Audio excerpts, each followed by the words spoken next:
In my last blog, I sketched out what my Riddell Memorial Lectures were about.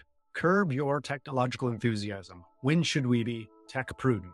Was my title. My basic point was that we need to draw upon relevant scientific study of cultural evolution in order to better anticipate which new technologies, broadly construed, are likely to spread so widely and get rooted so deeply that they're hard to uproot if they prove to be more harmful than helpful.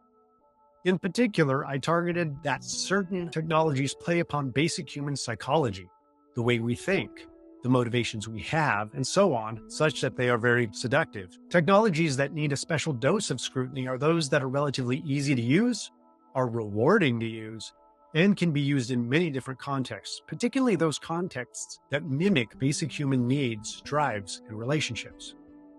A practical takeaway from this observation is that digital social media are particularly fraught technologies that should be used very judiciously and not by children at all. I discussed some of this in my podcast with Ana Avila concerning the screen time crisis.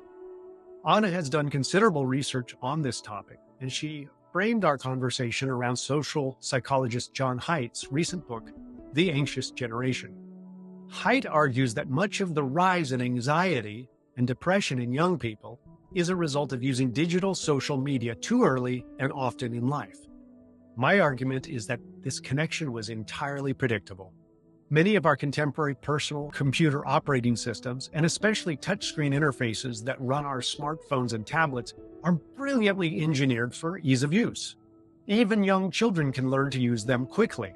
Indeed, this is one reason why there really isn't any point in kids having computer literacy classes in schools. They can figure out how to use them in a few hours of unguided exploration, aided by the device's own tutorials. But more than being easy to use, their use of iconography, graphics, and sounds can bypass hard-earned literacy and reflective reasoning to get us to do what content developers want us to do with our attention and, ultimately, our money.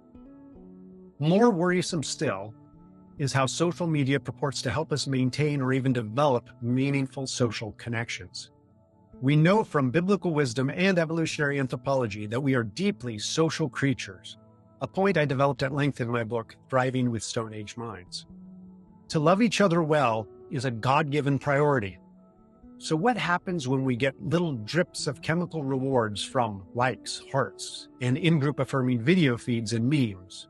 Rewards that would have subserved the development of face-to-face relationships, trust, and cooperation in ancestral conditions. Today, we can get our fix without the messiness or richness of genuine, deep relationships. As is commonly the case when we attempt to substitute a human-made substance for the real thing, something is missing from digitally facilitated social interactions. And even more, our motivation for the real thing gets sapped. Again, I share much more about this in my Riddell lectures, especially the second one, From AI to Social Media. Even if you're not a policymaker, a school administrator, or a tech developer, I encourage you to carefully consider how you and your family use digital social media and whether it promotes the kind of full, abundant life Jesus calls us to.